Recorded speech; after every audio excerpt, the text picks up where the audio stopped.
Welcome back to So You Really Want to Learn Latin, and today we are going to be carrying on our little journey through the Ablative Absolute, that amazing little construction that we learned last time. And I want to start by pointing out a couple of pitfalls. Now, the first pitfall, and I should really have mentioned this last time, is that in the ablative absolute, as you know, we have a noun or pronoun in the ablative in agreement with a participle also in the ablative. What I didn't tell you and should have done is that where that participle is a present participle, and you know that present participles decline like ingains, in the ablative singular, when used in an ablative absolute, the ablative singular ending is the letter E, not the letter I. In other words, it's got a normal kind of third declension noun ending, like rex, regem, rege, and not that rather peculiar adjective ending, which was the letter I, which is so confusing, really. Okay? So we had little phrases such as puella ambulante, meaning with the girl walking. In other words, when the girl was walking or while the girl was walking. Or puella spectante, while the girl was watching. Okay, so that's our first little thing to look out for. In an ablative absolute, you will see a form that looks like a present participle. It's got that very sort of recognisable stem in the middle of it, the kind of unt bit that you get in ingains. So amante or spectante or regente or ducente or ambulante, you know, any of those unt things. But the ending, when it's singular, will end in an E, not an I. Okay, very important that. It's possible when we did these last time you didn't even notice, but you should have done. And I should have pointed it out. Okay, now the second pitfall. I did make a big fuss about the fact that an ablative absolute is a noun or pronoun in the ablative in agreement with a participle, and this phrase is used independently of the subject and object of the main clause. Okay? Now I kept stressing that, and you know, it's because it's a rule, and it's a very strict rule. You mustn't break that rule. So let's have a little look in more detail about what on earth I was talking about and see how we get around it. Okay, now we learnt that an ablative absolute can be used to translate a phrase such as after the boy had been seen.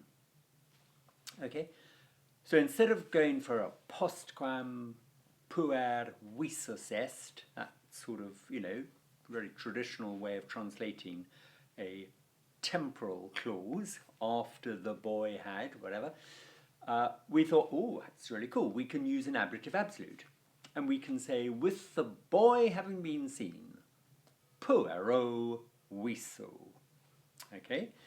Now, that works really well, with the boy having been seen. But what you cannot do is go on to say something like, with the boy having been seen, he went home. You know, after the boy had been seen, he went home.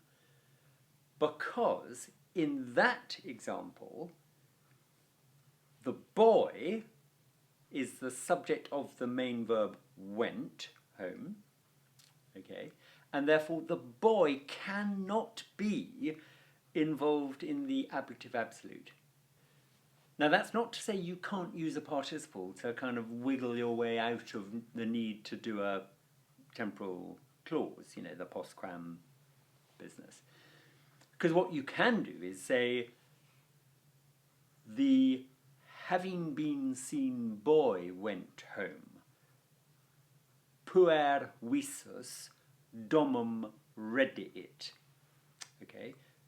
Puer visus domum rediit. The boy having been seen went home. But that is not an ablative absolute. Okay? pueroiso would suddenly mean that the boy in that sentence is nothing to do with the main activity of that verb ready it. Okay? And the same applies if there is a danger that the noun or pronoun in the ablative absolute might actually be grammatically the same as the object of the main sentence. So, for example, if you had a sentence such as, after the soldiers had been captured, the king killed them. Okay? After the soldiers had been captured, now that sounds exactly like the sort of phrase you might want to put into an ablative absolute. You know, you might immediately reach for your militibus captis, with the soldiers having been captured. It sounds brilliant. But if the sentence goes on, the king, okay, so he's new, our subject is not involved in that ablative absolute, rakes, and the main verb is going to be killed, interfake it. But who did he kill? He killed them. Now, them are the soldiers. So you cannot say, with the soldiers having been captured, militibus captis, and then go on to say that the king killed these militibuses. Okay, because it's just not going to, it's not that it's not going to work, it's not allowed. Again, you can use a participle. And what we would do in that one is we would say, rakes is our subject. Interfake it as our verb, it'll go at the end. And he killed the soldiers, milites. And these milites can be described as captos. So rakes milites captos interfecit means the king killed the captured soldiers. And if you were going from Latin back out into English, you might elaborate a bit and say the king captured the soldiers and killed them. Or you might even say, after he had captured the soldiers, he killed them. Okay? But do you see what I'm saying here?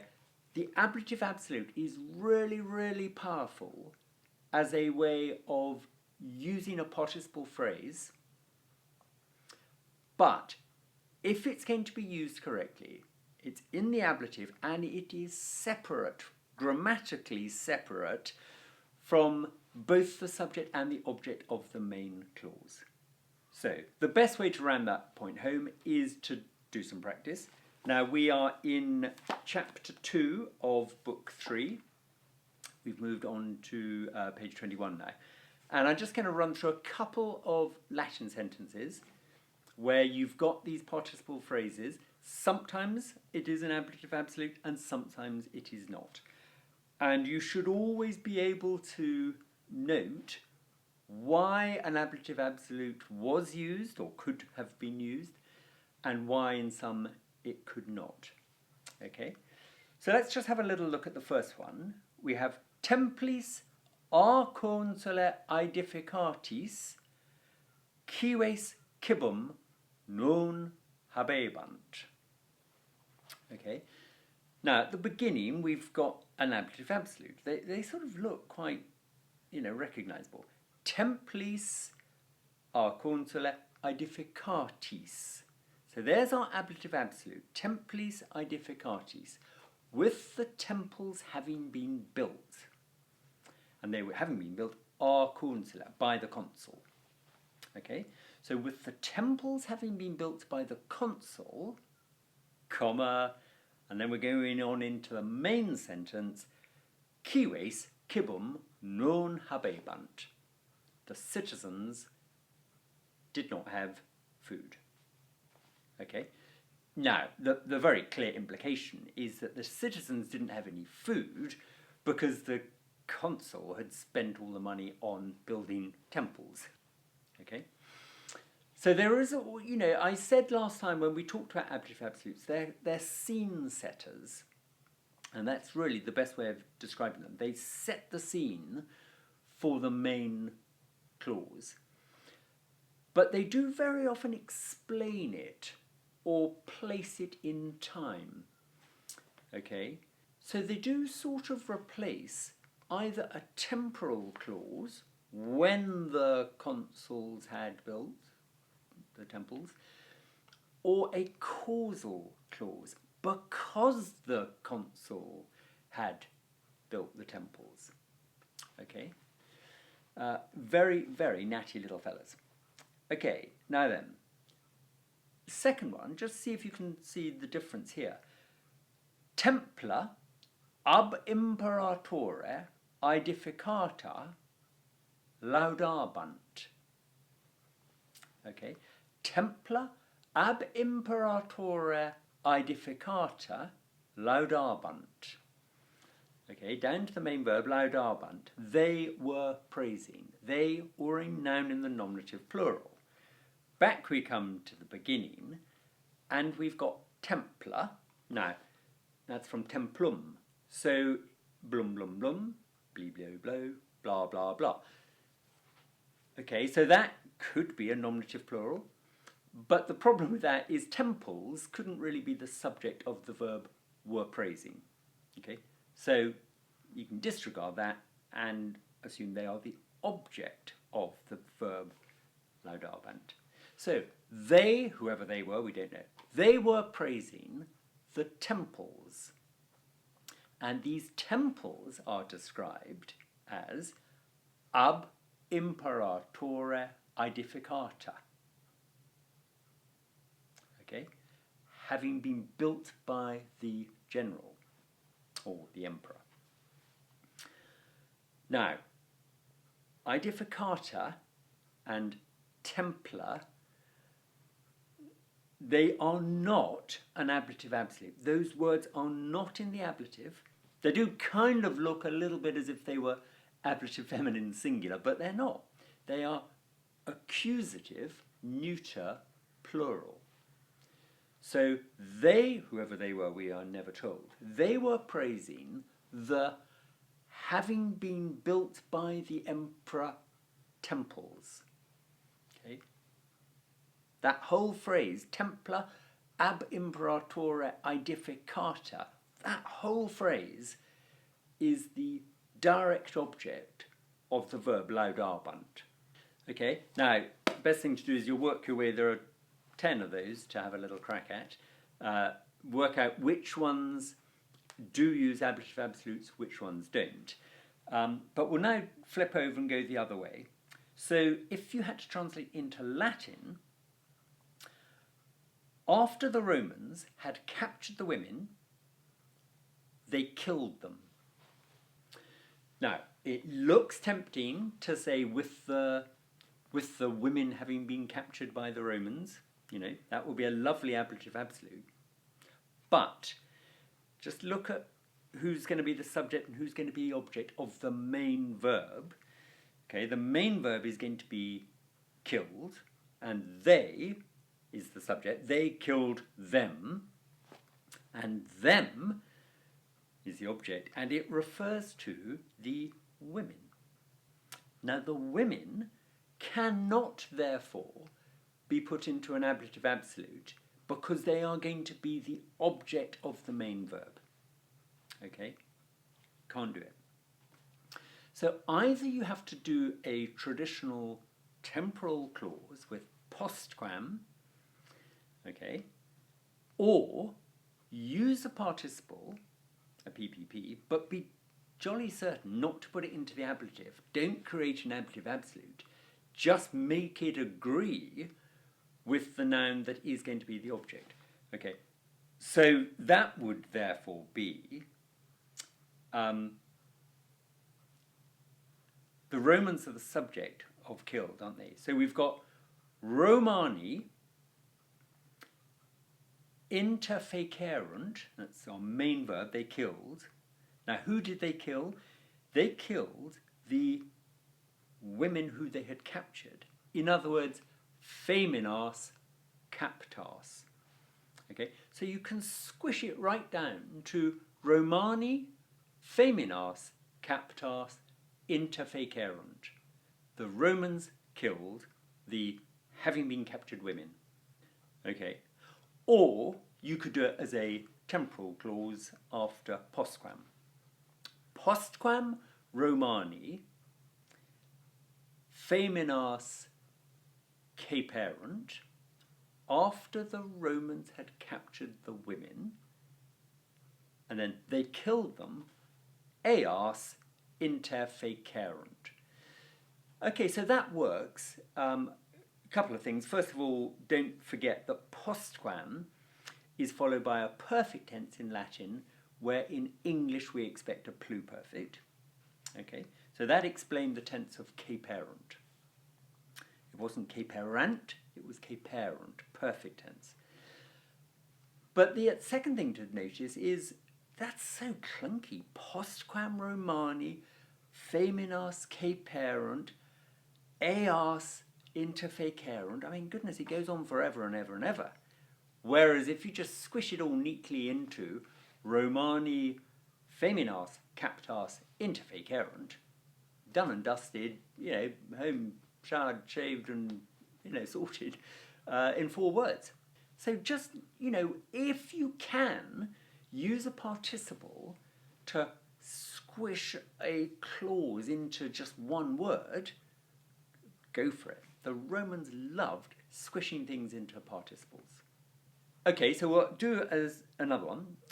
Number 2, it's quite fun. While the sailors were looking for an inn, the cavalry advanced. Okay, now the sailors and the inn are nothing at all grammatically to do with the cavalry advancing. So we are free to use an ablative absolute. And so we could say, with the sailors looking for an inn, right? With the sailors, nautis looking for an inn. Now, the inn will be tabernum in the accusative case. Okay, and looking for, quaero is I look for. We get the word quest. So that's going to be ablative plural, agreeing with these sailors, quarentibus. Okay, so nautis tabernum quarentibus, with the sailors looking for an inn. Ablative absolute, and now into the main clause, which has got nothing to do with any of that. The cavalry, equites. And what do? They advanced. Progressi sunt. Okay? So, it's very neat if you pull it off correctly. It's a disaster if you, by mistake, use an ablative absolute, which then gets tied in with either the subject or the object of the main clause. So, well, don't let that happen. When you're translating out of Latin, it kind of shouldn't happen because the person who wrote the Latin probably got it right, we hope, and wouldn't have made that grammatical blunder. So just be very careful, you don't commit the horrors of putting an ablative absolute construction into a sentence where by mistake you have allowed the noun in the ablative, in your ablative absolute construction, to also be the subject or object of the main sentence. That you must not let happen. Okay? Right. Quite a lot to get your head around.